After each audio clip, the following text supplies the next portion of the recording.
Ya, baik teman-teman, ada lagi video terbaru tentang perdebatan antara pihak penggugat daripada kasus ijazah Jokowi dan juga relawan atau kuasa hukum daripada Jokowi. Sangat seru sekali teman-teman perdebatan mereka sampai emosi, sampai maju ke depan di salah satu forum. Mari kita saksikan cuplikan video berikut ini.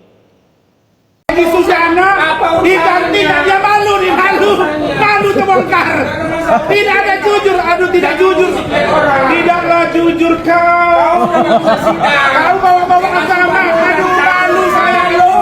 Hei, malu kau. Ini orang benar-benar agama.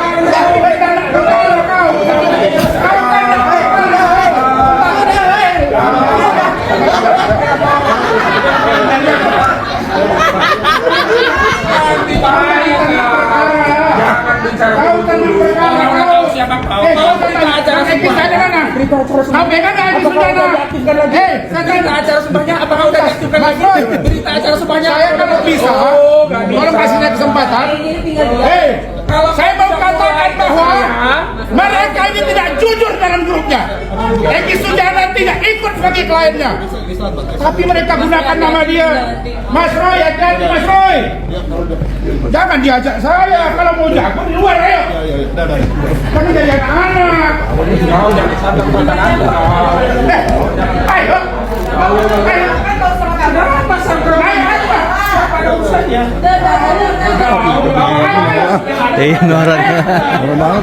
Norak. Iya.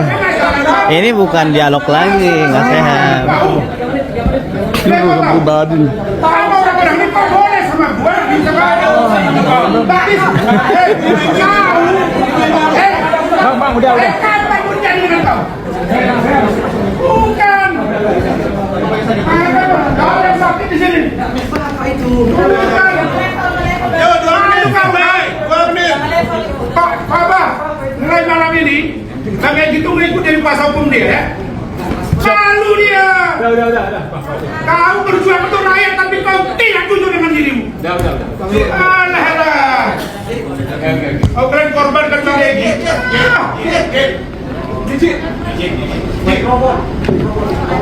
Gives over kau. Minum dulu.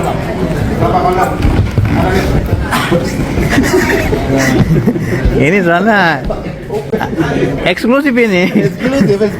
Kalau ada radio. Ngomong dong. 2 menit.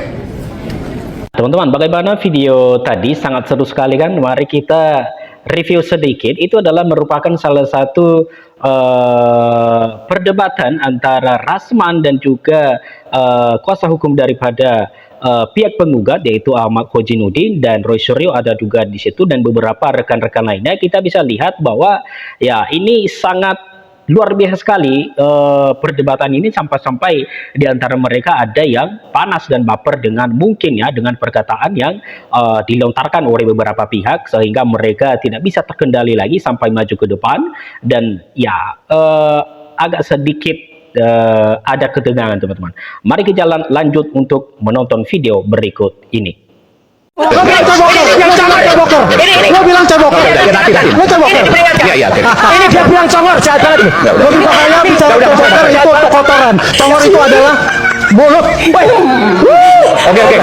Jadi Yang barusan kita saksikan tadi, dan kita bisa melihat kasus daripada ijazah Jokowi ini bukannya semakin mereda, malah semakin memanas. Kalau kita bisa lihat, kenapa? Karena ketidakpastian daripada ijazah Jokowi ini tidak pernah ada, dan ya tidak bisa kita pastikan juga bahwa itu asli atau palsu. Kenapa? Karena rasa penasaran kita terhadap ijazahnya ini belum bisa kita nilai ya, bahwa ijazahnya ini asli atau palsu. Tetapi di sisi lain, ketika nanti kebenaran itu berbicara sendiri, maka ya akan terungkap sendiri lah ya teman-teman.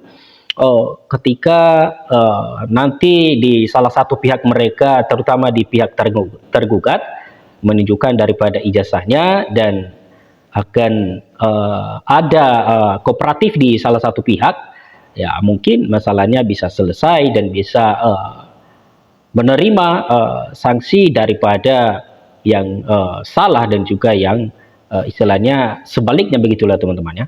Nah teman-teman, tanpa berlama-lama mari kita baca beberapa tanggapan yang sudah dicantumkan di sini. Per Mei tahun 2026, kasus dugaan ijazah palsu Joko Widodo masih berlanjut di ranah hukum, berfokus pada penyidikan terhadap Roy Suryo dan Dr. Tifa atas tudingan fitnah atau pencemaran nama baik, serta gugatan baru di PN Solo. Pihak penggugat mengklaim memiliki banyak bukti dan meminta agar dihentikan sementara polisi mendalami berkas perkara. Berikut adalah poin-poin terbaru kasus ijazah Jokowi di tahun 2026 ini per tanggal Mei, teman-teman. Nah, di sini sudah dicantumkan ya teman-teman beberapa poin-poin terpenting tentang perdebatan itu, atau lagi memanasnya kasus daripada ijazah Jokowi ini. Ya, kita bisa lihat beberapa pihak penggugat sangat luar biasa sekali, dan ya penemuan-penemuan mereka pun di kasus daripada ijazah Jokowi ini semakin banyak, dan juga para pendukung setelah istilahnya kita bisa lihat dulu ya teman-teman, yang kemarin orang daripada Palu, Roy Suryo dan Dr. Tifa, Rismon Hasyolani Sianipar, setelah berbalik arah, saya lihat semakin banyak orang-orang baru muncul dari pihak Roy Suryo mendukung daripada pernyataannya yang istilahnya mengklaim bahwa, atau ikut mengklaim bahwa ijazah daripada Jokowi atau mantan presiden kita itu adalah palsu. Terutama dengan muncul-munculnya ahli hukum, baik itu aktivis yang mendukung daripada Roy Suryo. Dan kita bisa lihat teman-teman, kemarin barusan saja terjadi demo lah ya yang dipimpin oleh Roy Suryo, dan mereka mendesak agar ijazah Jokowi itu ditujukan kepada mereka, tetapi tidak semudah itu. Dan saya rasa pun hanya orang-orang tertentu yang ikut dengan memperjuangkan hak daripada Roy Suryo. Nah teman-teman, mari kita baca beberapa poin-poin terpenting saja ya. Yang pertama, penyidikan Roy Suryo dan Dr. Tifa. Polda Metro Jaya tengah mendalami berkas perkara dugaan fitnah ijazah palsu yang menyeret Roy Suryo dan Dr. Tifa. Polisi menyoroti permintaan mereka untuk menghentikan kasus ini. Nah ini yang sekarang menjadi daripada sorotan publik ya teman-teman. Setelah mereka bertahun-tahun untuk menggugat daripada ijazah Jokowi, tiba-tiba mereka ada niat atau ada pikiran untuk menghentikan daripada ijazah Jokowi. Kenapa? Karena dengan alasan katanya hukum berbelit-belit lah, dengan alasan karena pengembalian daripada berkas mereka tidak sesuai dengan jadwal yang sudah ada di undang-undang teman-temannya. Itulah alasan mereka kenapa mau berhenti atau berhenti daripada penyidikan ijazah Jokowi ini. Nah, gugatan baru di PN Solo. Jokowi kembali digugat di PN Solo terkait ijazah kali ini oleh alumni UGM yang meminta ijazah asli ditunjukkan. Klaim bukti, Roy Suryo mengklaim memiliki bukti sabrek sekitar 709 dokumen dan meyakini 99,9% ijazah tersebut palsu menuntut pembuktian bersama. Nah, teman-teman, ternyata di sini bukti yang diklaim oleh Roy Suryo atau pihak penggugat daripada ijazah Jokowi, teman-teman, luar biasa sekali, yaitu sekitar 709 dokumen. Nah, bayangkan itu teman-teman, ketika ada ya ratusan daripada dokumen untuk membuktikan bahwa ijazah Jokowi itu adalah palsu. Nah, polemik Yusuf Kala atau JKA terseret dalam kasus ini setelah dituduh oleh Rismon Sianipar mendanai isu ijazah yang kemudian dibantah keras oleh JK dan melaporkan Rismon ke Barreskrim atas dugaan fitnah. Dan poin terakhir teman-teman, sikap UGM, Universitas Gadjah Mada atau UGM, sebelumnya telah menegaskan bahwa ijazah Jokowi adalah asli. Kasus ini telah berlangsung selama bertahun-tahun dan masih menjadi polemik hukum aktif hingga pertengahan tahun 2026. Nah, teman-teman, kasus ini saya rasa ya akan semakin berlanjut ketika tidak ada nanti titik terang, dan saya rasa semangat daripada pihak penggugat pun ya akan semakin bergulir. Nah, di sini JK melapor ya karena dituduh jadi bohir kasus ijazah Jokowi. JK kasih jawaban tak terduga. Wakil Presiden atau Wapres ke-10 dan ke-12 Republik Indonesia yang bernama Yusuf Kala ini jika mengungkapkan kekesalan atas tuduhan Rismond terhadap dirinya soal memberi dana kasus ijazah Presiden ke-7 Republik Indonesia Joko Widodo. Mengutip Detikcom pada minggu kemarin di tahun 2026 ini, JK mengatakan bahwa dia beberapa kali dihubungi oleh Rismond Roy Suryo, namun selalu dia tolak karena dia ingin berada di posisi netral.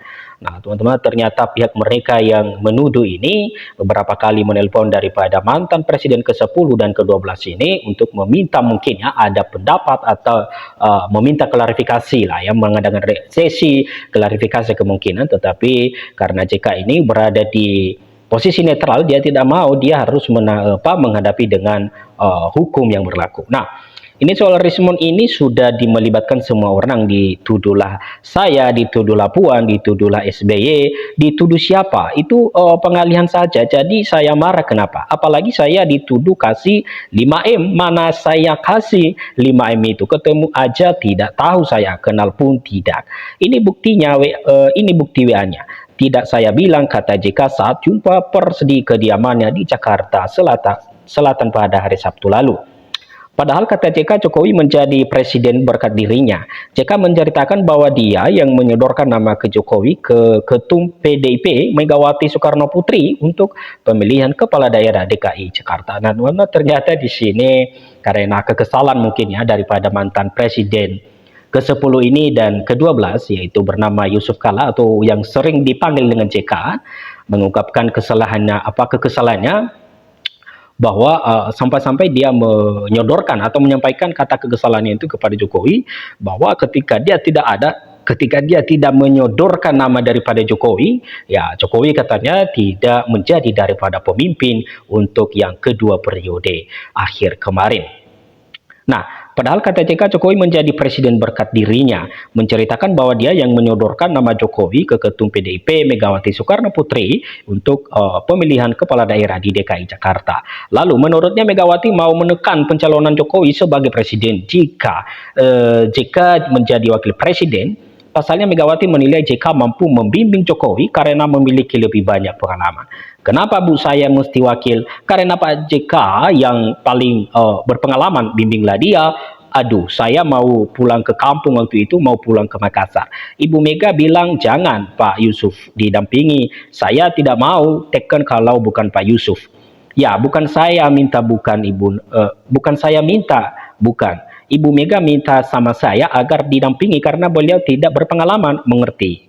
Nah, jadi jangan coba minta maaf ya, kasih tahu semua itu bujer itu ya teman-teman, ini merupakan pernyataan kesalnya ya kepada atas tuduhan yang dilimpahkan kepada JK atau mantan daripada presiden kita yang tahun lalu. Baik teman-teman, demikian dulu pembahasan kita di video kali ini, dan jangan lupa dukung terus. Sampai jumpa lagi di video berikutnya. Salam inspirasi, salam NKRI, harga mati.